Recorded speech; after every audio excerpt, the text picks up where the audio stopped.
Well, it's funny to watch this whole transition. At one point, Woody, because he's mean, yelled, "You are a toy." And I had transitioned from he was always been wonderfully ignorant about who he was, that he was a toy. But his transition has always been, okay, that was a terrible moment for me, let's regroup. And Buzz got to be the same. His core has always been this little authentic, kind of soft-hearted, but no heart at all. And you'll see in this movie, it's kind of weird about that when Woody has this inner voice. I think it's the sweetest part of this movie that I don't understand that whole thing. I love this ignorance, or that, it's not ignorance, he's innocent, a better way of saying it. And he's just one of his best friends. And you'll see through this thing, that's the journey through this thing, is how cool of friends these guys are. We thought Toy Story 2 was the last one. You know, when we finished that one, we thought that one was the end of the story. And how we approached this was, to echo Josh, the end of Andy's story and Woody's story, but Woody is the protagonist. This was the final chapter. And as filmmakers, to be honest, we sort of feel like, we feel satisfied that this is where you could end it. Now there's an implied future to all these films, and we sort of never say never at Pixar, but as storytellers, we're satisfied with this as the closing of the chapter. You don't just need a vacation, a nap, and you'll come back. And, who knows what tomorrow. I need both of those. Yes. Yes, you need both of them. He's also crybaby, you know. So what's wrong with that?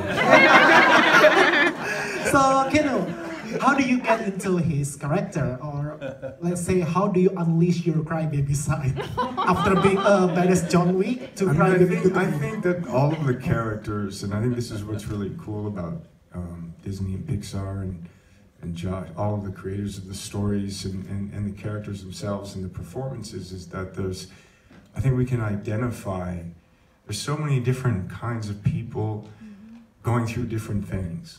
And Caboom just happened to be a crybaby and super with a big heart and brave, who loved life, and so I think that there's a bit of Duke Caboom in the recording, since we say turn the headshots over, we don't want to see who the person is. We just want to hear the voice. We don't even know who we're listening to, and so we'll listen to a bunch and who's that, or who's that, but right away, I think we grabbed what clip was that from?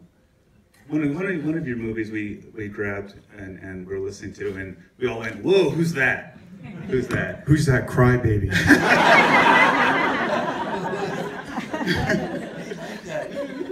and they said, it's Keanu Reeves. We're like, that's perfect.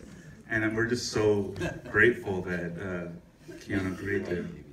There's a lot of great Canadians that work at Pixar too, and they all volunteered to animate all of the kind of Talkie Tina / Chatty Cathy-ish, and then also just that she'd be like the Godfather, like having minions. That to me, I was like, we've never done that, and so that's one of my favorite scenes. What I can't remember. Didn't Lotso's henchman baby? He had Big Baby. Yeah. Did Big Baby make a noise? He made a weird vocalization. Baby noise, I think. Yeah. He was a crybaby. He was a crybaby. Literally. He had some nice eyes too. But Christina, I may remember this not entirely accurate, but when we first sat with you and we were talking, we pitched Gabby a little bit like Norma Desmond or Lost in Time and all this stuff, and we were showing you stuff with the dummies. And did I remember what you said? What did you say? I thought you guys had done like weird background research on me, because I actually have a ventriloquist doll in my office, like in my house, that I wanted my entire life. Every year I would ask my parents for this Charlie McCarthy ventriloquist doll, and they were like, "You're weird. You're giving you a baby doll. You're never gonna get it." And then as an adult, I finally got one, but I was like, "Oh, how did you guys get in my mind?" It was so funny because I think we were pitching it, saying something like, and of course, these dummies that are awful and that no one would want. And you go, "No, I have one." And we're like, "Okay." We're like, "We love her. That is Gabby."